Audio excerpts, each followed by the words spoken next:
Welcome to the Nicole Show. I'm your host, Mr. B.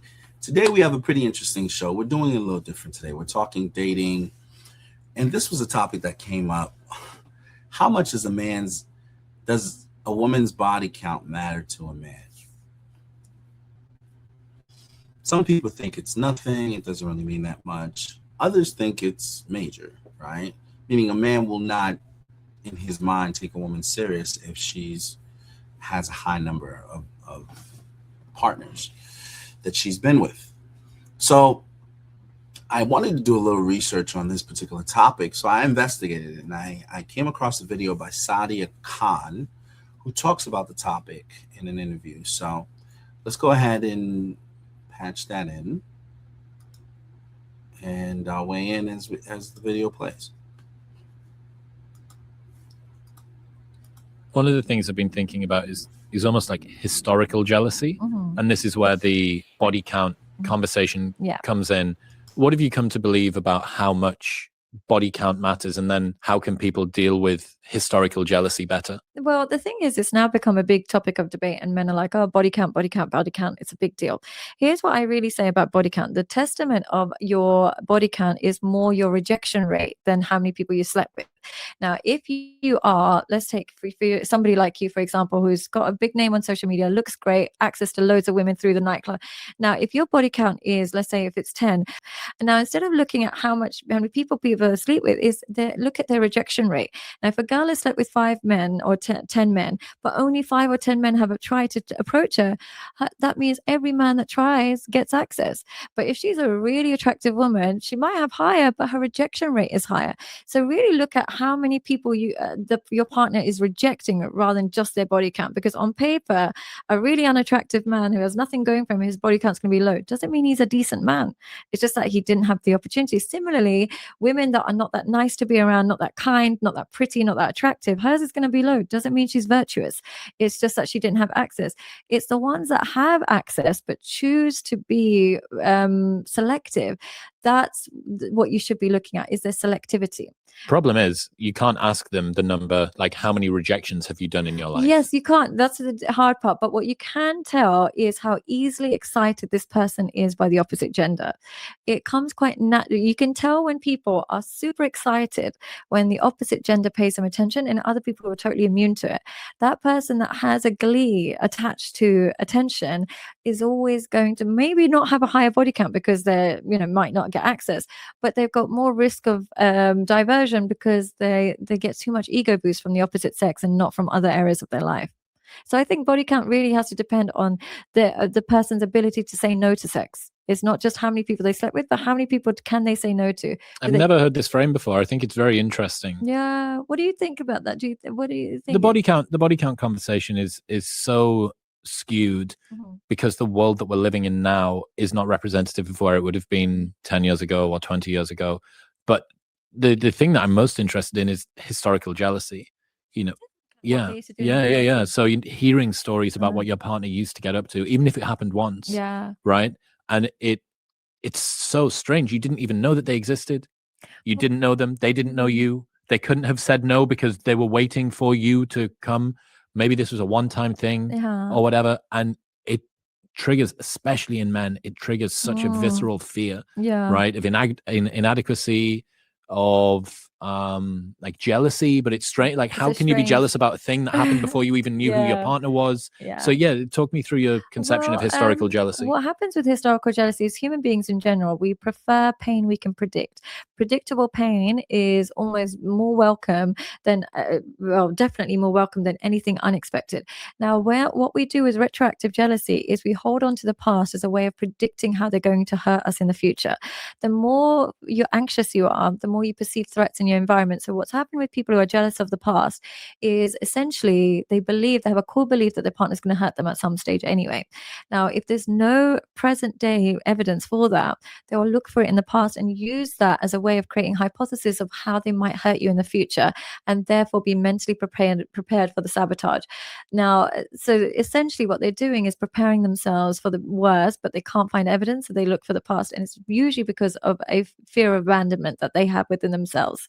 And I know it's more common in men because their fear is more stimulated by the fear of cuckoldry, that she might, like evolutionary wise, she might have a child with somebody else and pretend it's yours, that fear. So it's ingrained in them. But more time, that fear is activated when there's been some childhood abandonment. And what about women? What are women worried about?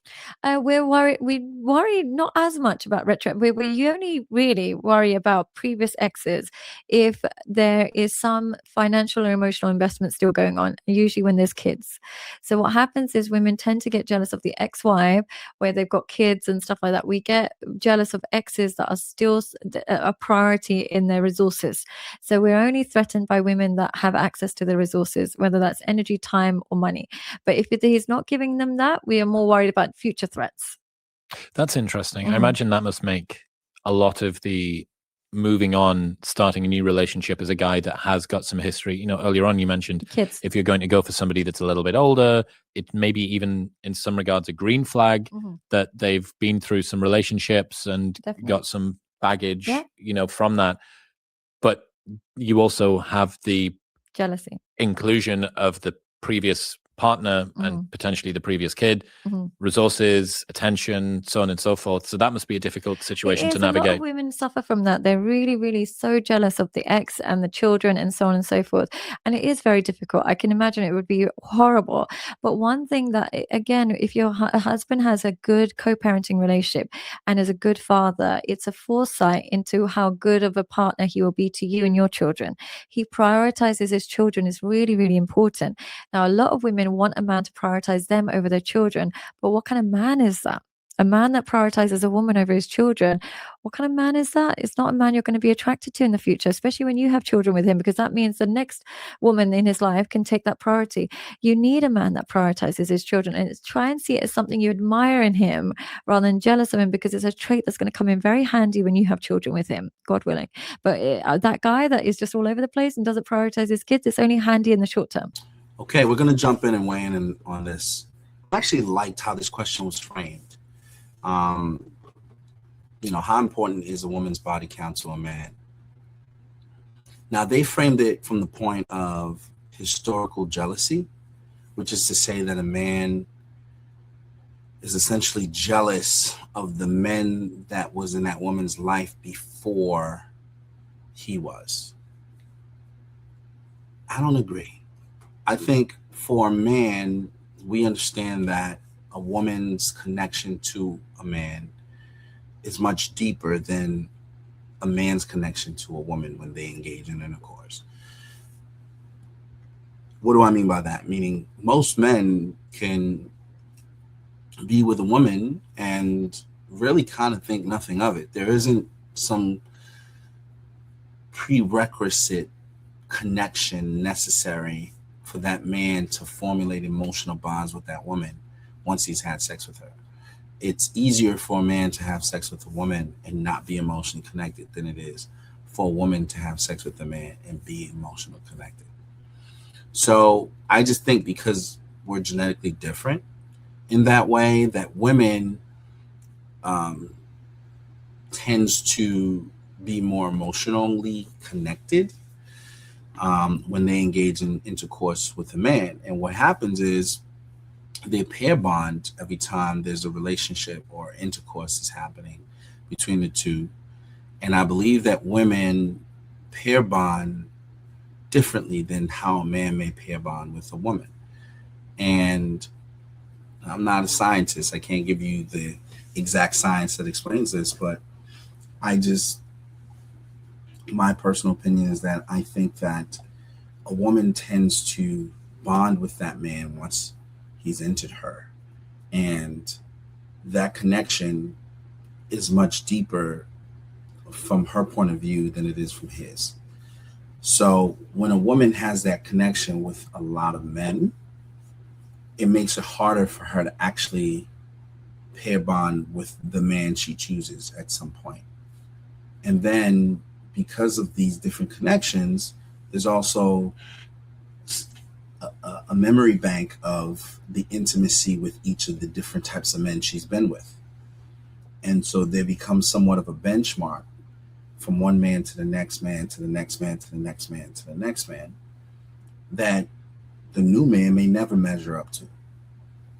So from a man's standpoint, he's thinking about, well, if this woman was with a bunch of men, that means she has a variety of experiences that may make me inadequate in her eyes, or she may have a deep connected bond with one of those men in her past that resurfaces while I'm in a relationship with her.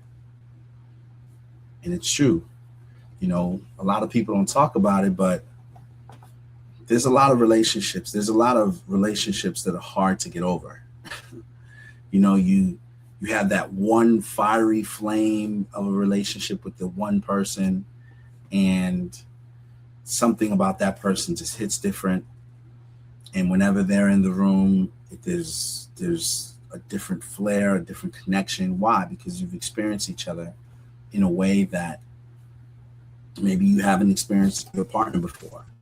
And when that happens, it's hard to disconnect from that. From the women friends that I've had who told me that there's certain guys that will forever be connected to, even if they were in a relationship. They're weak to that guy, and I believe it's because the depth of connection was strong with that particular person, and because they formed a strong pair bond with that person, it makes it hard for them to disconnect from them. So when that person reemerges, if in the capacity to get back with the person or to re-engage with that person, then it's harder for them to resist the temptation because they can reflect back to how they felt when they were engaged with that person. And so what do? They'll find excuses to reconnect. And so I think for women that tends to happen more often than it does for men. Now, that's not to say it doesn't happen for men, because it does. Men have certain women that, you know, they're weak to, and the women hit different for them. You know, that woman, you know, may drive that man crazy to the point that he does unthinkable things. So it's not something that's totally one-sided, but I just think by nature of how we're made, by the pure fact that men and women are made differently, you know, a woman bonding to a man once she had intercourse with that man, it hits different than how a man bonds to a woman when he has had intercourse with her. So from a societal standpoint, there's a stigma, right? Most men don't want don't want to leave other men with the impression that they're dealing with a woman who's promiscuous, meaning there's nothing special about them to get them, because that woman would have been with any man anyway. So it diminishes the value of that man in the minds of other men.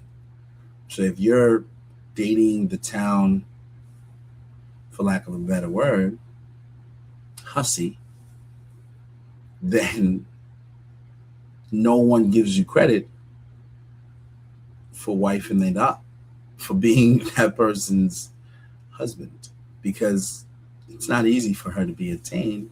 Everyone had her. But it's differently when you're dealing with a woman that no one can say they've been with, or few people can say they've been with. Then there's an air of mystery. Men can desire that woman, but she respects herself enough that not too many men can say they've had her. And for men, that's a matter of self-esteem. Like, that makes them feel like, okay, this woman bodes well on me. She makes me look better in the eyes of my peers than she does had I been with someone who is a lot more promiscuous, right? The perception. Now, taking nothing away from some celebrity relationships, but there are some celebrities that are known for being passed around, and the perception is for the men who do get with her, with that particular celebrity, the perception is that she's been with everyone. So it's not a grand prize, you know, to be the person with this person. She's done sex tapes with this correct guy and that guy, and she's kind of been passed around a little bit. So it's just a negative image. And men deal on the, on their reputation, right? If you have a reputation for doing things that paint you in a bad light, then that's how people see you. So for a man, it's reputational damage. If he's dealing with a woman who's promiscuous, there's some societal pressures as well with regards to how society may treat him or may treat her. Then there's also, the fact that there's pair bonding and deep connections that she may have formulated with past partners, which makes that man's influence on her much harder to establish. And also there's, other factors like, if she's promiscuous, you can never be sure if you guys have children that that's your child. Because if the woman doesn't have the discipline to say no to other men when propositioned for sex, then how do you know if your offspring is actually yours? So with that said, I think these are some of the factors that men take into account when considering a woman seriously, as how did she manage herself prior to him getting there? For men, a woman's past decisions gives the man some insight on her judgment. Whereas for women, they tend to focus more on a man's potential because that ultimately says this is where this man is going. So if he's a low potential prospect, he's not going anywhere. So it's a low return on investment. If he's a high potential prospect, then he's going somewhere, and then there's a high return on investment. So vice versa, men look at it in the inverse, in that if a woman's past decisions showed poor judgment or lack of consideration for her future or for her how she's representing her family or how she's representing herself, then that man says, oh, she doesn't respect herself because she moves around in a way that is absent of how she may be perceived in the public. So for a man, a woman's judgment matters. And if a woman is risking being with a lot of men, then she's probably viewed as having poor judgment or not having much of self-worth. And that sort of is symbolic of bigger potential problems. So that's my take. Obviously, I've had a lot to say on the matter. I thank the contributors of the video for bringing this up. And I actually did like that they framed it in a way that, some people perceive it as a man being jealous of men that was there before them, and the impression that those men may have left on the women. While there may be some truth to that, I don't believe that's at its core the main reason why most men are apprehensive to pursue serious relationships with women who are perceived to be promiscuous or who have a high body count. So